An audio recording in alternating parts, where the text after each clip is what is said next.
Class 7-এর আজকে সময় ও গতির সেকেন্ড ক্লাস হচ্ছে। তো প্রথম ক্লাসে আমরা আলোচনা করেছিলাম সরণ অতিক্রান্ত দূরত্ব।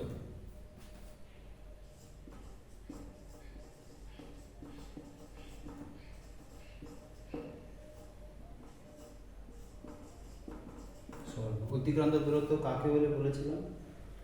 কোনো গতিশীল কণা, সাপোজ একটা গতিশীল কণা এখান থেকে যাত্রা শুরু করলো, যেভাবে যেভাবে যেতে পারে, যেভাবে হোক, এভাবে বি জায়গাতে এলো। তাহলে এই গতিশীল কণাটা এ থেকে বিতে আসতে যতটা পথ অতিক্রম করবে তাকেই বলা হবে তার অতিক্রান্ত দূরত্ব।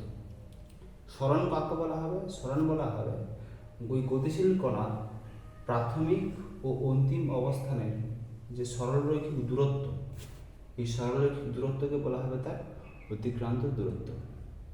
উদাহরণস্বরূপ যদি বলি, এ কোণা থেকে বি কোণার সরলরৈখিক দূরত্ব সাপোজ 5 কিলোমিটার,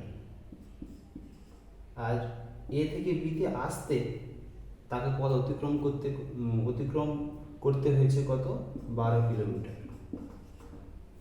তাহলে ওই গতিশীল কণার অতিক্রান্ত দূরত্ব হবে 12 কিলোমিটার এবং সরণ হবে 5 কিলোমিটার। আজকে আসবো যে দ্রুতি কাকে বলে, বেগ কাকে বলে।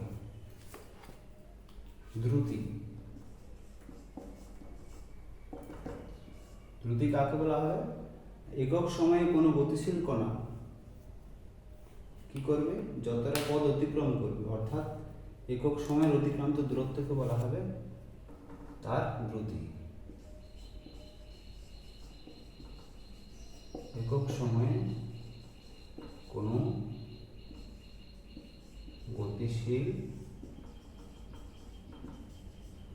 কণা যতটা দূরত্ব অতিক্রম করবে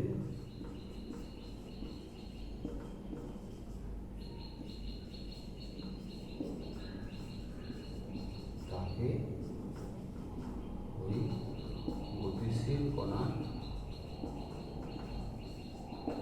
দ্রুতি বলে।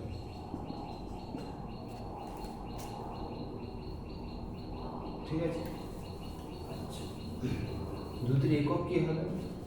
তাহলে যদি বলি একক তাহলে হবে অতিক্রান্ত দূরত্ব, অতিক্রান্ত দূরত্বের একক বাই সময়ের একক। অতিক্রান্ত দূরত্বের একক আমরা বসাবো। যদি সিজিএস বলি, সিজিএস এককে কী হবে? অতিক্রান্ত দূরত্বের একক হবে সেন্টিমিটার আর সময়ের একক হবে সেকেন্ড। এসআইতে হবে মিটার সেকেন্ড। তাহলে হলো সেন্টিমিটার পার সেকেন্ড আর মিটার পার সেকেন্ড। এই হলো কার? দ্রুতির একক। তাহলে দ্রুতির একক হয়ে গেল। একই রকম আসছে বেগের একক বা বেগ কাকে বলে আগে জেনে নিই, তারপর বেগের একক। বেগ কাকে বলবো?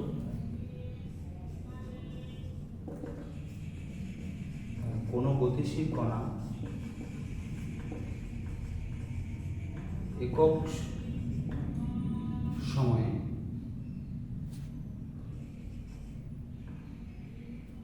বা গতিশীল কণা একক সময়ের সরণকে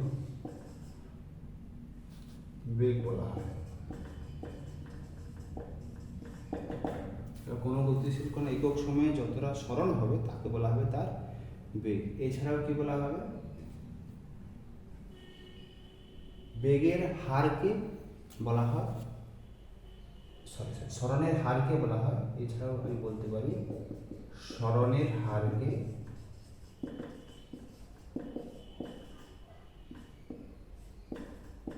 বেগ বলা হয়। সরণের হার, এই হার মানে হলো সময় দিয়ে ভাগ করতে হবে, সরণ বাই সময়, সেটাই হবে বেগ। তাহলে বেগ সমান কি পেলাম? বেগ সমান পেলাম সরণ বাই সময়। তাহলে একক কি হবে? একক হবে সরণের একক বাই সময়ের একক।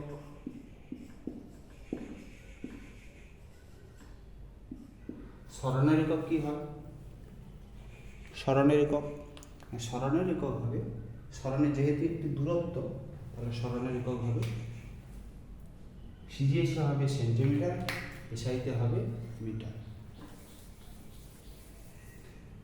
সিজিএসে কি হলো?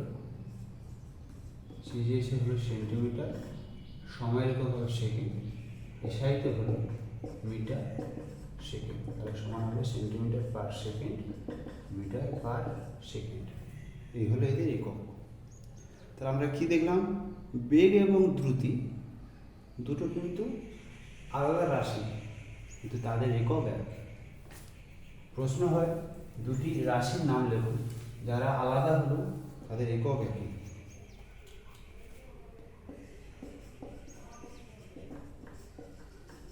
দুটি রাশির নাম লেখো যাদের একক একই। একটা কি হবে? বেগ, অন্যটা হবে দ্রুতি। একই রকম প্রশ্ন হয় বেগ ও দ্রুতির পার্থক্য লেখো।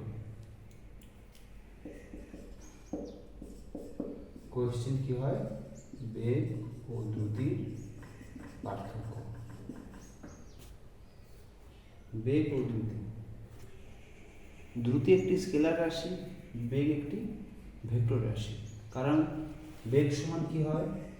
বেগ সমান হয় সরণ বাই সময়, আর দ্রুতি হয় দূরত্ব মানে অতিক্রান্ত দূরত্ব বাই সময়। অতিক্রান্ত দূরত্ব বাই সময়।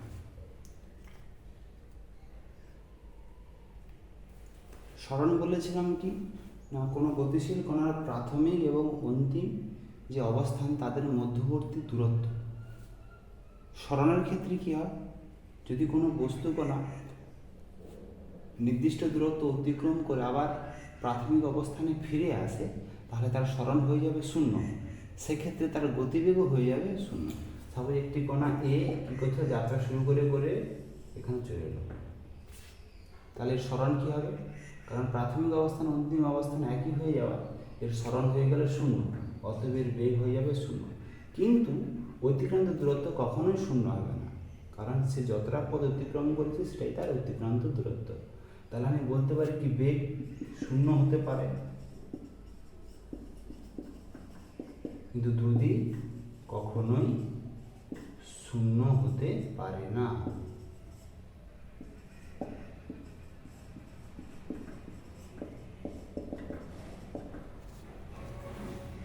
তাহলে কি পেলাম? দ্রুতি একটি স্কেলার রাশি, বেগ ভেক্টর রাশি। দ্রুতির মান কখনোই শূন্য হতে পারে না, বেগের মান শূন্য হতে পারে। এবার চলে আসবো ত্বরণ। ত্বরণ কাকে বলবো? মন্দন কাকে বলবো? ত্বরণ কোনো গতিশীল কণা যদি কি করে তার গতিবেগ হঠাৎ করে বৃদ্ধি পেয়ে যায় বা একটা নির্দিষ্ট সময়ান্তর বৃদ্ধি পেয়ে যায়, তাহলে সে কতটা বাড়ালো সে বেগ বৃদ্ধির হারকেই বলা হবে কি? ত্বরণ।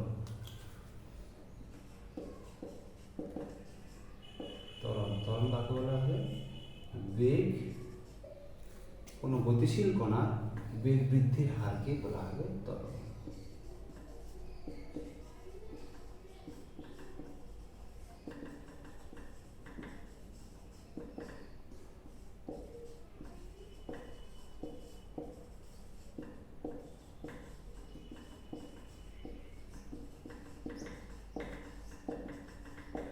কোনো গতিশীল কণার বেগ বৃদ্ধির হারকে কি বলা হবে? ত্বরণ।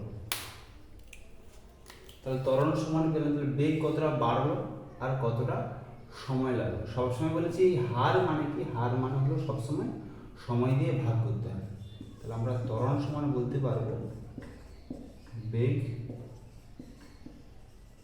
বৃদ্ধির পরিমাণ বাই সময়। যদি আমরা একক বলি, একক একক কি হবে, বেগ বৃদ্ধির পরিমাণ মানে কি, বেগের একক, বেগের একক বাই সময়ের একক।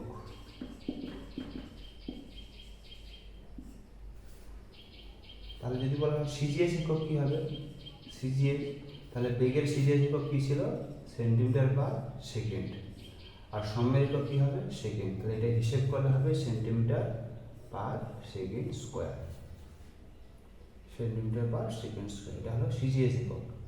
একই রকম ভাবে এসআই একক কি হবে, এসআই একক, এসআই একক হবে তাহলে metre per second by second, তাহলে হবে metre per second square.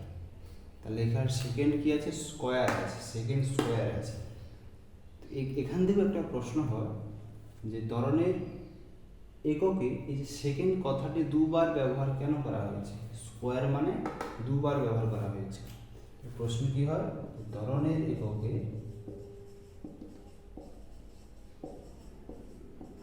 Second কথাটি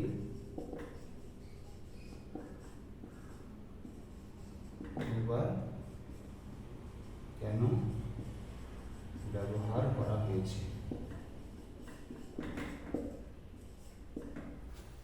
এর অ্যান্সার কি লিখব, একবার বেগ বোঝানোর জন্য আর একবার বেগ বৃদ্ধির হার বোঝানোর জন্য। অ্যান্সার একবার বেগ বোঝানোর জন্য আরেকবার বেগ বৃদ্ধির হার বোঝানোর জন্য।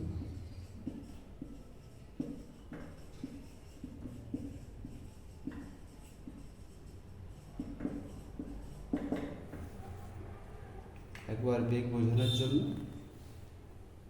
আরেকবার বেগ বৃদ্ধির হার বোঝানোর জন্য ব্যবহার করা হয়েছে।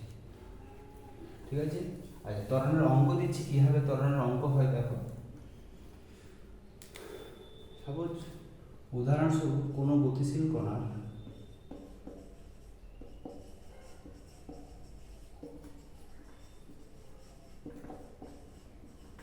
বেগ 5 মিটার পার সেকেন্ড, 3 সেকেন্ড পর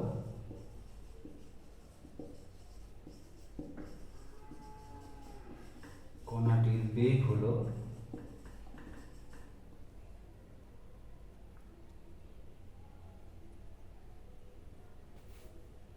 17 মিটার পার সেকেন্ড। তাহলে কণাটির ত্বরণ কত? কোনো গতিশীল কণার বেগ কত ছিল, 5 মিটার পার সেকেন্ড, 3 সেকেন্ড পর কণাটির বেগ কত হয়ে গেল, 17 মিটার পার সেকেন্ড। তাহলে কণাটির ত্বরণ কত হবে? আমরা কি জেনেছিলাম একটু আগে, ত্বরণ সমান বেগের বৃদ্ধি বাই সময়। তাহলে বেগ কতটা বেড়েছে, ছিল 5, হয়েছে কত, 17, বেড়েছে কত, 17 বিযুক্ত 5, কতটা সময় লেগেছে, লেগেছে 3 second by 3 metre per second square. মনে রাখতে হবে ত্বরণ যখনই করবো তখন এককটা বসাবো মিটার পার সেকেন্ড স্কোয়ার। যেহেতু সব মিটারে আছে তাই এখানে মিটার বসিয়েছি। 17 থেকে 5 বিয়োগ করলে কত হবে, 12 by 3 metre per second square সমান হবে 4 মিটার পার সেকেন্ড স্কোয়ার। এই হলো অঙ্ক।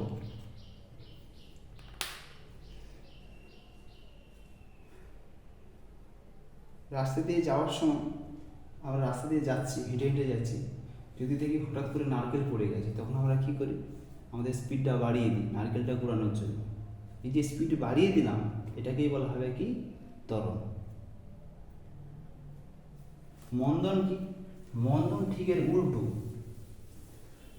আমরা যাচ্ছি রাস্তা, যেতে যেতে দেখি হঠাৎ যদি রাস্তাতে ষাঁড় দাঁড়িয়ে থাকে, তাহলে আমরা কি করি? ব্রেক মেরে দাঁড়িয়ে যাই। তখন স্পিডটা কি হয়ে গেল? আমাদের গতিবেগটা কমে গেল। যখন গতিবেগ কমে যাবে তখন তাকে বলা হবে কি মন্দন।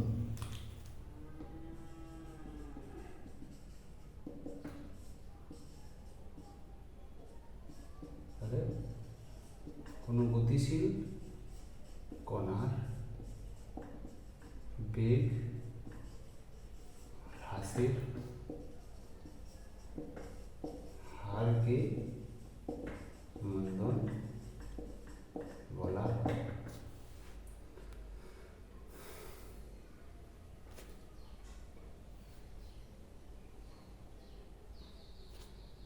তাহলে মন্দন সমান কি হবে?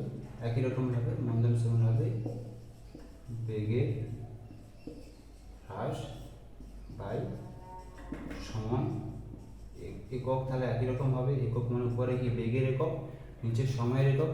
আমি লিখে দিচ্ছি একক, সিজিএস হবে সেন্টিমিটার পার সেকেন্ড স্কোয়ার, এসআইতে হবে মিটার পার সেকেন্ড স্কোয়ার। এ হলো মন্দনের একক। প্রশ্ন হয় মন্দনকে ড্যাশ ত্বরণ বলা হয়, মন্দনকে ঋণাত্মক ত্বরণ বলা হয়। প্রশ্ন কি হয়? মন্দনকে ড্যাশ ত্বরণ বলা হয়, মন্দনকে ঋণাত্মক ত্বরণ বলা হয়।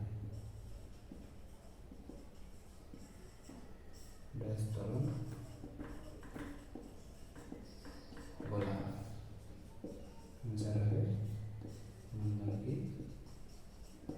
ঋণাত্মক ত্বরণ বলা হয়। প্রশ্ন হয় যে মন্দনকে যে ঋণাত্মক ত্বরণ বলা হয় প্রমাণ করো।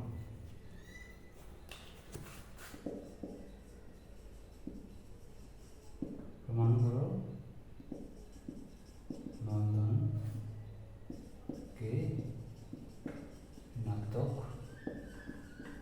ত্বরণ বলা হয়। কিভাবে প্রমাণ করো? প্রমাণ করো মন্দনকে ঋণাত্মক ত্বরণ বলা হয়।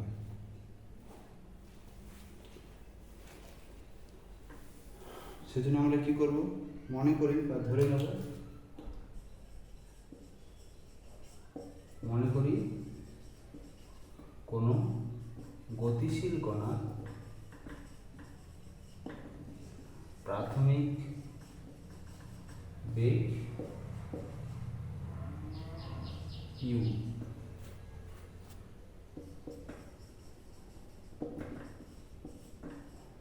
টি সময় পরে কণাটির বেগ হ্রাস পেয়ে হলো ভি।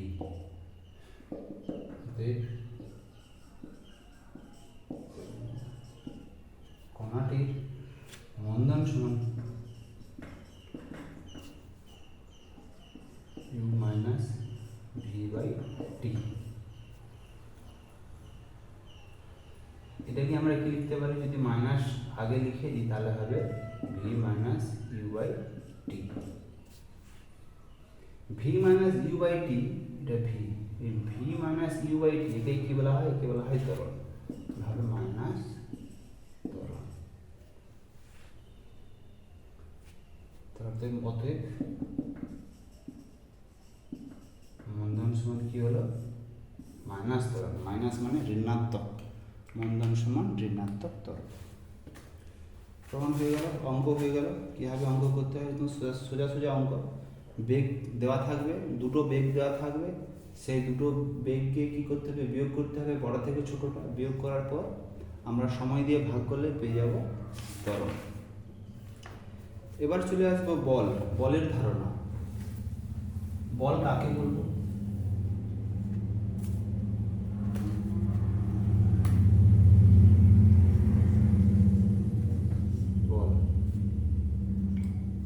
বল কাকে বলবো?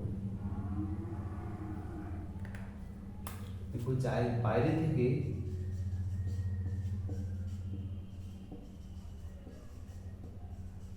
যা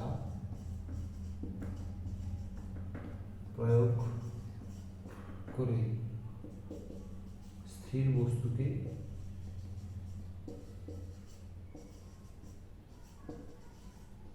গতিশীল করা হয় এবং গতিশীল বস্তুকে স্থির করা হয়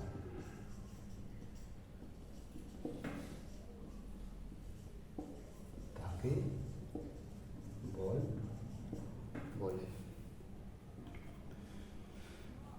সাপোজ তুমি বসে আছো, তোমাকে ঠেলে দেওয়া হলো, বা দাঁড়িয়ে আছো, তোমাকে ঠেলে দেওয়া হলো, তাহলে কি হবে? তোমার তুমি স্থিতিশীল ছিলে, তোমার কি হবে? গতি অর্জন হবে, তুমি কি করবে? এগিয়ে যাবে একটু।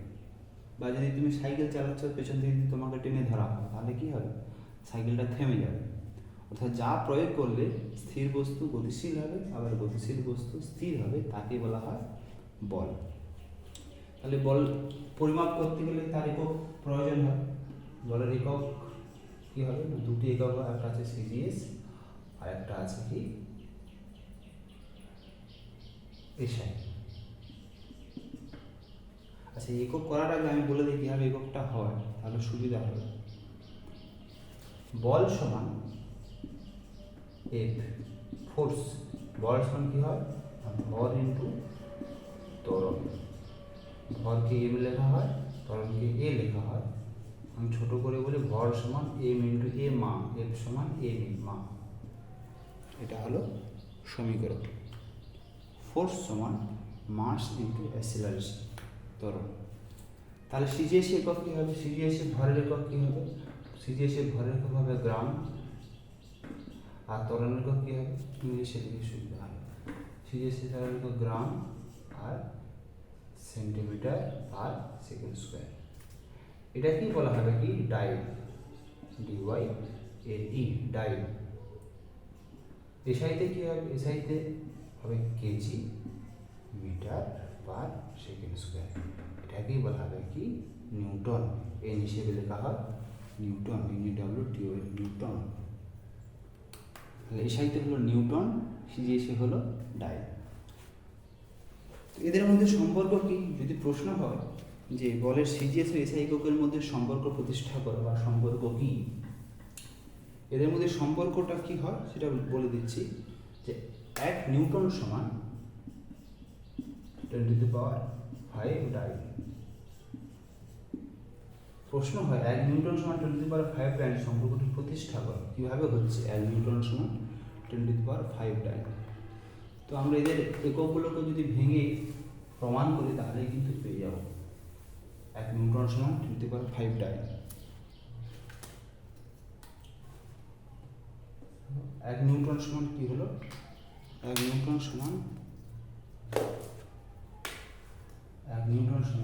কি পেলাম? 1 kg into 1 metre per second square. তাহলে 1 কেজিকে আমি যদি সিজিএসে আনি তাহলে কি হবে? 1000 গ্রাম হবে, ইন্টু 1 মিটারকে যদি আমি কি আনি সেন্টিমিটারে আনি তাহলে কি হবে? 100 দিয়ে গুণ হবে, 100 সেন্টিমিটার, আর নিচে যেমন ছিল তেমন সেকেন্ড স্কোয়ার। তাহলে দাঁড়ালো কত? 1-এ 3টে শূন্য, 2টো শূন্য, 5টা শূন্য, 1-এ 5টা শূন্য, গ্রাম সেন্টিমিটার পার সেকেন্ড স্কোয়ার। তাহলে গ্রাম সেন্টিমিটার পার সেকেন্ড স্কোয়ারকে আমি কি বলেছিলাম? ডাইন, 10⁵ ডাইন। এগুলো হিসেব। 1 নিউটন সমান 10⁵ ডাইন। ঠিক আছে, নেক্সট চলে আসবো বল সংক্রান্ত নিউটনের সূত্র আছে। নিউটনের সূত্র বল সংক্রান্ত কি কি আছে? নিউটনের প্রথম সূত্র, বিজ্ঞানী আইজ্যাক নিউটন,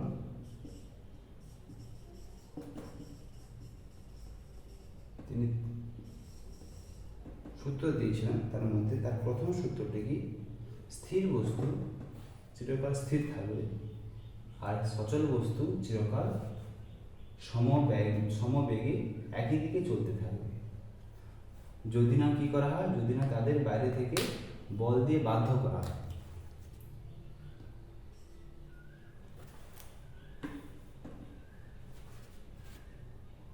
কি বলা হবে? বাইরে থেকে যদি বাইরে থেকে কোনো বল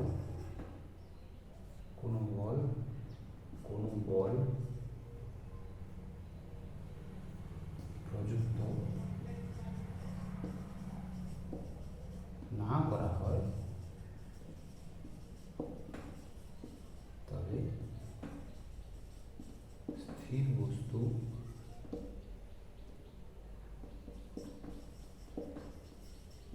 চিরকাল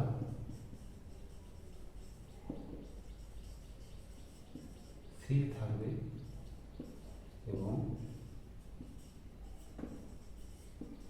গতিশীল বস্তু চিরকাল সমবেগে সরল রেখা বরাবর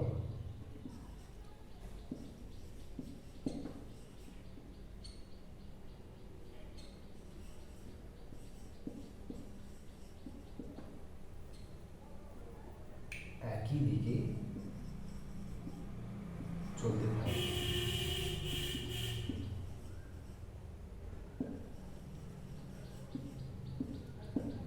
এই হলো নিউটনের প্রথম সূত্র, গতিসূত্র। প্রথম সূত্র বলতে প্রথম গতিসূত্র।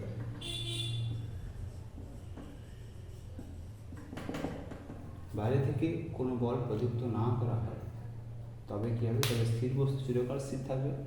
অর্থাৎ যদি একটা পাথর খণ্ডকে আমরা একটা জায়গায় রেখে দিই, সেই পাথর খণ্ডকে যদি না সরানো হয় তাহলে কিন্তু সে সারা জীবন ওখানেই থেকে যাবে। আর যদি কোনো গতিশীল কণা যেতে থাকে তাকে যদি আমি না আটকাই তাহলে কিন্তু সে একই দিকেই চলতে থাকবে। যেমন মূলত দেখা যায় যেখানে আমরা যে যেতে যেতে আটকে যাই, ঘর্ষণ বলের জন্য আটকে যাই। অর্থাৎ ঘর্ষণ বল আমাদের কী করে? আটকে দেয়, গতিটাকে বাধা দেয়।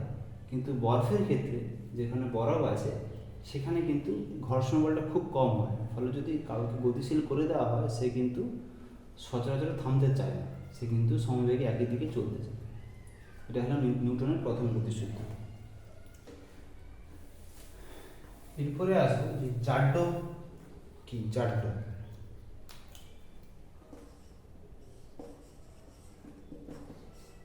কি না, পদার্থের মধ্যে যতটা জড় পদার্থ আছে তাকে বলা হয় তার জাড্য।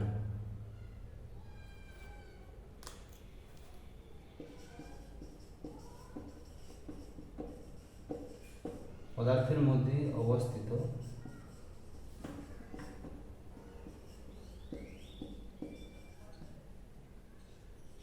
জড় পদার্থকে বলা হয় জাড্য।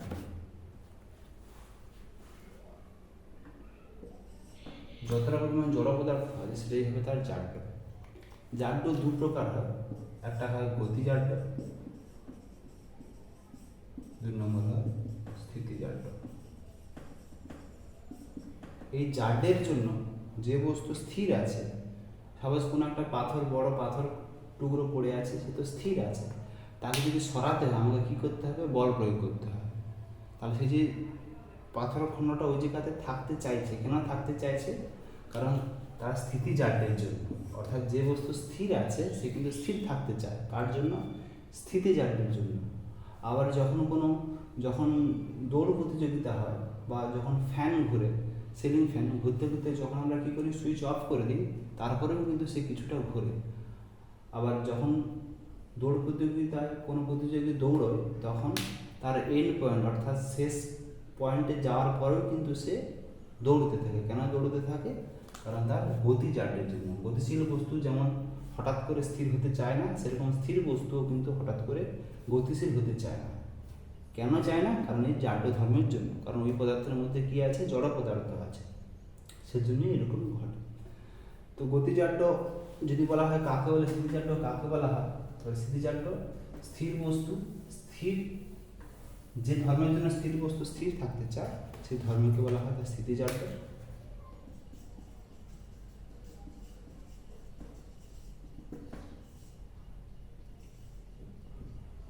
যে ধর্মের জন্য স্থির বস্তু স্থির থাকতে চায়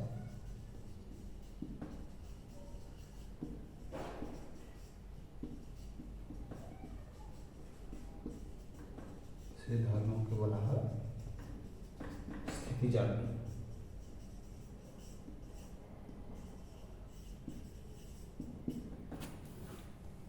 যে ধর্মের জন্য স্থির বস্তু স্থির থাকতে চায় সেই ধর্মকে বলা হয় স্থিতিজাড্য। যেমন কি এখান থেকে প্রশ্ন কি হয়? প্রশ্ন স্থির বাস হঠাৎ হঠাৎ চলতে শুরু করলে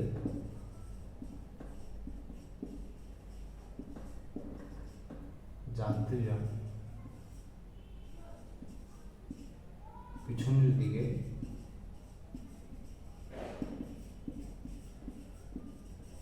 হেলে পড়ে কেন?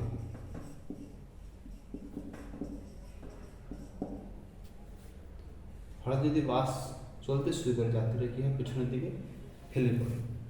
কেন এরকম হয়? যখন বাসটা স্থির ছিল তখন বাসের সঙ্গে যাত্রীরাও কি হলো? স্থির ছিল। যখনই বাস চলতে শুরু করবে তো বাসের সঙ্গে আমাদের দেহকে দুটি অংশে ভাগ করা হয়েছে। কোমর থেকে নিচের দিকে একটা অংশ, কোমর থেকে উপরের দিকে একটা অংশ। কোমর থেকে নিচের দিকটাকে বলা হয় নিম্নাংশ আর উপরটাকে বলা হয় ঊর্ধ্বাংশ। তো যখন বাস চলতে শুরু করবে তখন কি হবে? তখন বাসের সঙ্গে সঙ্গে কোমরটা চলে যাবে, কিন্তু শরীরের উপরের অংশ ঊর্ধ্বাংশ সে কিন্তু স্থির থাকতে চায়, অর্থাৎ আগে যে পয়েন্টে ছিল সেই পয়েন্টেই থাকতে চায়। ফলে কী হয়? সেই পয়েন্টে থাকার জন্য মাথাটা পেছনের দিকে চলে আসে। তো এটা কি জাড্যের জন্য? স্থিতিজাড্যের জন্য কিন্তু এরকম হয়। আচ্ছা লিখে দিচ্ছি, লিখে না।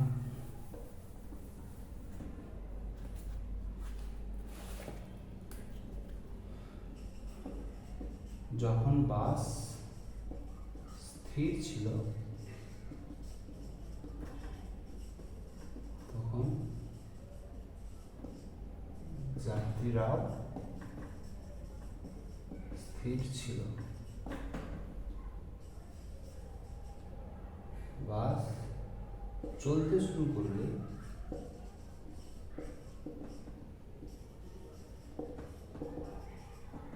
বাস চলতে শুরু করলে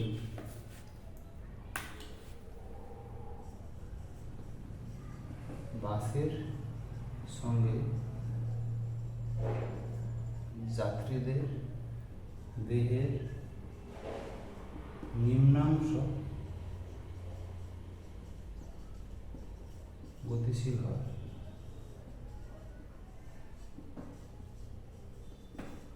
কিন্তু স্থিতিজাড্যের জন্য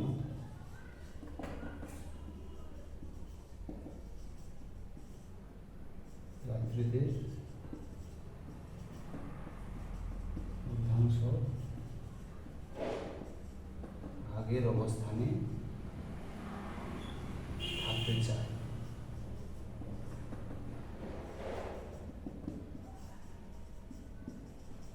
তাই যাত্রীরা পেছনের দিকে হেলে পড়ে। যখন বাস স্থির ছিল তখন যাত্রীরাও স্থির ছিল। বাস চলতে শুরু করলে বাসের সঙ্গে যাত্রীদের দেহের নিম্নাংশও গতিশীল হয়, কিন্তু স্থিতিজাড্যের জন্য যাত্রীদের ঊর্ধ্বাংশ আগের অবস্থানে থাকতে চায়, তাই যাত্রীরা পিছনের দিকে হেলে পড়ে। তাহলে হয়ে গেল স্থিতিজাড্য। একই রকম ভাবে স্থিতিজাড্যের যদি আরো অনেক কিছু উদাহরণ আছে স্থিতিজাড্যের জন্য।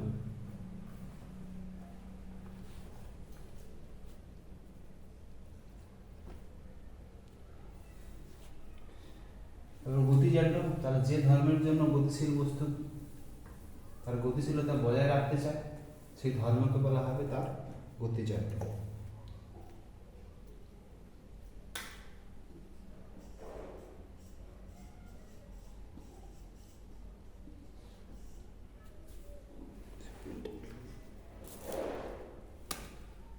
যে ধর্মের জন্য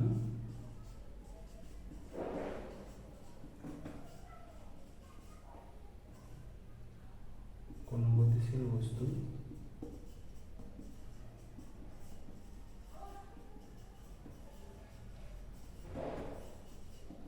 তার গতিশীলতা বজায় রাখতে চায়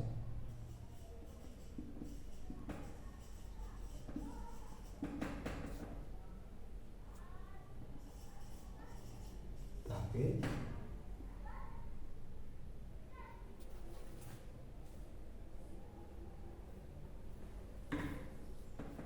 গতিজাত বলে।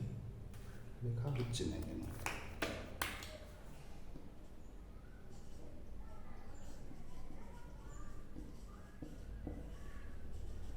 সেই ধর্মকে কি বলা হয়? গতিজাত বলে। উদাহরণ কি হয়? খুব ইম্পর্টেন্ট উদাহরণ তো দিলাম আমরা একটু আগে। যদি ফ্যানের সুইচ অফ করে দেওয়ার পরেও কি হয় না, ফ্যান ঘুরতে থাকে। আবার কোনো দৌড় প্রতিযোগিতা শেষ প্রান্তে পৌঁছানোর পরেও কী হয়, প্রতিযোগী আরও অনেকটা ছুটে যায়। সাইকেল চালানো বন্ধ করে দিলেও কী হয়, সাইকেল এগোতে থাকে। একইরকমভাবে চলন্ত বাস হঠাৎ ব্রেক কষলে কী হয়, চলন্ত বাস হঠাৎ খণ্ডত ব্রেক কষলে যাত্রীরা সামনের দিকে ঝুঁকে পড়ে।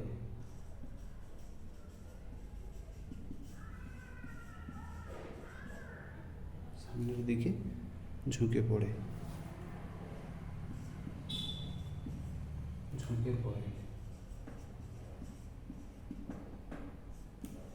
কেন? কারণ এটাও গতিজাড্যের জন্য হবে। একরকমভাবে আগে যেরকম লিখেছিলাম সেরকমভাবে যে যখন বাস চলছিল তখন বাসের সঙ্গে দেহের পুরো অংশটা চলছিল, যখন বাস থেমে গেল তখন কী হয়, তখন দেহের নিম্নাংশ সে স্থির হয়ে গেল, কিন্তু বাসের যে মানুষের যে ঊর্ধ্বাংশ, যাত্রীদের যে ঊর্ধ্বাংশ, সেটা সামনের দিকে যেতে চায়। ফলে নিচটা বসে থাকে অর্থাৎ স্থির থাকে, কিন্তু সামনেটা উপরটা সামনের দিকে চলে যায়। এই জন্য কী হয়, এই জন্য যাত্রীরা সামনের দিকে ঝুঁকে পড়ে। আজকে এই পর্যন্ত থাক। পরের দিন দ্বিতীয় সূত্র তৃতীয় সূত্র হয়, ঠিক আছে।